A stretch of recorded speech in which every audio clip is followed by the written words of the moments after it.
Assalamualaikum warahmatullahi wabarakatuh. Halo semuanya, perkenalkan saya Rafika Alia, mahasiswa dari Universitas Islam Negeri Imam Bonjol Padang, program studi agama Islam.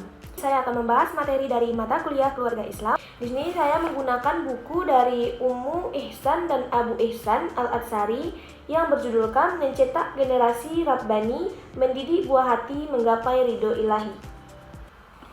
Perhatian orang tua terhadap janin.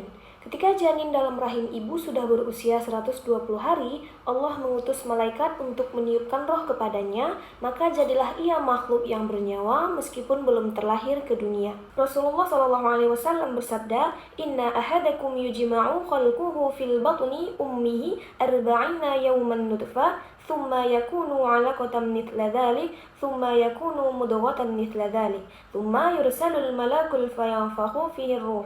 Sesungguhnya dalam penciptaan tiap-tiap orang dari kalian dikumpulkan dalam rahim ibunya selama 40 hari berupa air mani, kemudian berubah pula menjadi segumpal darah selama itu juga, dan kemudian berubah menjadi sekerat daging selama itu juga, kemudian diutuslah malaikat untuk meniupkan roh kepadanya. Demikianlah saat usia kandungan telah 4 bulan, tumbuhlah janin menjadi makhluk hidup dan bernyawa. Penelitian ilmiah di bidang kedokteran juga menyimpulkan bahwa pendengaran yang dimiliki janin pada saat itu sudah berfungsi walaupun belum sempurna. Karena Al-Alamah Ibnul Qayyim, Allah menyebutkan hal ini jauh sebelumnya. Dalam Tuhfatul Maudud bil Ahkamil Maulud, beliau menyatakan, orang-orang yang membicarakan penciptaan manusia menyangka bahwa indera pendengaran dan penglihatan baru diciptakan setelah bayi dilahirkan. Mereka berhujjah atau berdalil dengan firman Allah di dalam surah An-Nahl ayat 78 yang berbunyi, Bismillahirrahmanirrahim. Wallahu akhrajakum min butuni ummahatikum la ta'lamuna syai'an wa ja'ala lakumus sam'a wal absara wal af'idah la'allakum tashkurun. Dan Allah mengeluarkan kamu dari perut ibumu dalam keadaan tidak mengetahui sesuatu apapun, dan Dia memberimu pendengaran, penglihatan, dan hati nurani agar kamu tetap bersyukur. Nah, di sini mereka juga berhujjah bahwa janin dalam perut seorang ibu ini tidak dapat terlihat dan tidak bisa mendengar suara apapun, karena menurut mereka tidak ada faedahnya penciptaan dan pendengaran dan juga penglihatan bagi janin di dalam rahim. Namun pendapat ini tidak benar, bahkan tidak ada hujjah bagi mereka dalam ayat tersebut. Pendapat yang benar yaitu ketika nutfah atau mani dalam rahim melewati masa 42 hari, Allah mengutus satu malaikatnya untuk membentuk rupa janin, menciptakan pendengaran dan penglihatannya, serta menyusun kulit dan dagingnya. Maka menjadi suatu keseharusan bagi orang tua untuk memperhatikan perkembangan janin dan rahim. Karena itu pula wanita yang sedang hamil diperbolehkan tidak berpuasa, dan sebagaimana gantinya ia telah membayar, disebut juga dengan fidyah.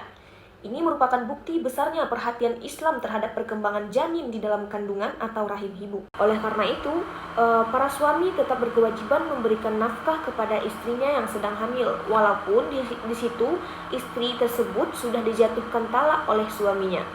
Di sini Allah berfirman dalam Al-Quran surah At-Tolak ayat 6 yang berbunyi, dan jika mereka atau istri-istri yang sudah ditalak itu sedang hamil, maka berikanlah kepada mereka nafkahnya sampai mereka melahirkan. Nah, nafkah ini sebenarnya ditujukan kepada janin, bukan kepada ibu yang sedang mengandungnya. Apabila ayah si janin ini tidak sanggup menafkahi atau meninggal dunia, maka yang berkewajiban dalam hal tersebut yaitu menjadi tanggung jawab familinya yang lain.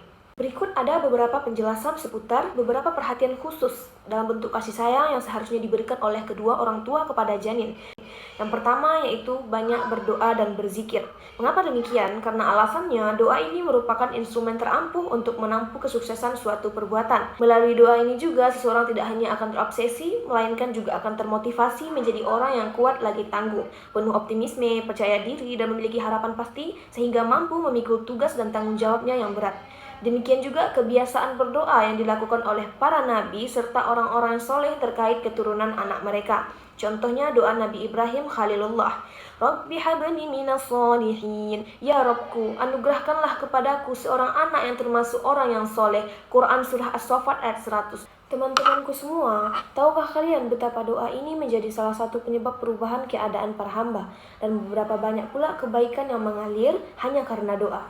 Nabi bersabda, "La yaruddu qada'a illa du'a'u wa la yazidu fil umuri illa al-birru." Tiada yang bisa mengubah ketetapan Allah hanya semisal doa, dan tiada yang bisa menambah umur semisalkan amal kebaikan. Yang kedua, yaitu sering membaca Al-Quran. Salah satu perkara yang amat dianjurkan kepada ibu hamil adalah banyak-banyak membaca Al-Quran. Sebab janin yang berusia lebih kurang 20 minggu atau 5 bulan sudah dapat menyerap informasi melalui pengalaman-pengalaman stimulasi ataupun sensasi yang diberikan oleh ibunya tersebut. Maka hendaklah kita mengoptimalkannya agar terbiasa mendengarkan lantunan ayat-ayat suci Al-Quran. Ketiga, yaitu menjaga perilaku dan sikap. Di mana menjaga perilaku dan sikap ini sangat penting dan dibutuhkan pada masa kehamilan. Sebab akhlak orang tua ini sangat berpengaruh besar terhadap akhlak anak-anaknya kelak, terutama yaitu pada masa ibu hamil. Mulai dari sikap, ucapan, hingga perilaku senantiasa mereka jaga. Jika orang tua berperilaku baik, maka diharapkan sang anak meniru serta mencontohkan perilaku baik tersebut dari orang tuanya. Begitu juga sebaliknya, apabila si ibu ini selalu berpikiran negatif dan tidak mau berusaha keras menghindari konflik internalnya, maka bayi yang lahir adalah bayi yang lemah karena kondisi pralahir yang tidak kondusif berpengaruh terhadap emosi serta kejiwaan mereka, yaitu pada intinya menjaga perilaku dan sikap selama mengandung tidak bisa dianggap remeh ataupun dipandang hanya sebelah mata. Sebagai penutup, dapat disimpulkan bahwa materi yang telah kita pelajari hari ini sangat penting untuk memperluas wawasan dan menambah pemahaman kita. Semoga pembelajaran ini bermanfaat dan dapat diterapkan dalam berkehidupan sehari-hari. Ini juga menunjukkan bahwa perhatian kepada janin merupakan bagian dari tanggung jawab agama, upaya membentuk generasi yang soleh sejak dini. Terima kasih atas perhatiannya. Sampai jumpa. Saya Rafika Alia pamit. Assalamualaikum warahmatullahi wabarakatuh.